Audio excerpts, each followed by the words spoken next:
সকালবেলা ভালো দিনে বেরিয়েছি, শিবের ভক্তরা সব দিতে চলেছে শিবের মাথায় জল ঢালতে। সবাইকে অক্ষয় তৃতীয়া শুভেচ্ছা। আর নীলের বার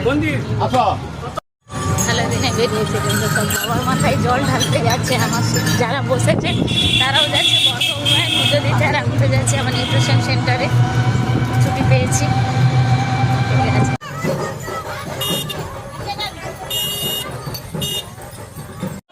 আসলে বর্গভূমায় পুজো দেবো না, আর আজকে ডেটে পুজো দেবো না তা কি হয়? দেখো এসেছি যখন ঠাকুর আমার এখান থেকেই পুজো নেবে, দাঁড়িয়ে পড়েছি, প্রচুর ভিড়, কিছু তো কিনে নেই, সেন্টার থেকে বেরিয়েছি সকাল থেকে।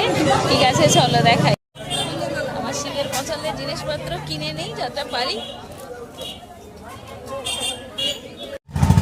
পুজো নেই ছাড়বে, আমি কিন্তু এত কিছু ভেবে বেরোয়নি, অন্য একটা কাজ নেই বেরিয়েছিলাম, কিন্তু আমার শিব তো মন্দিরে পুজো নেবেই নেবে। হ্যাঁ, এর সাথে যোগাযোগ করে ফেলেছি, মন্দিরে পুজো দেবো, দাঁড়িয়েও পড়েছি। সবাই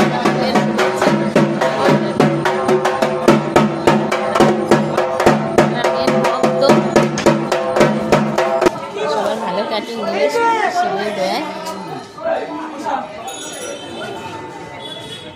আসলে পুজো দেবো এরকম তো মনে মনে কিছু চিন্তাধারা করে যায়নি।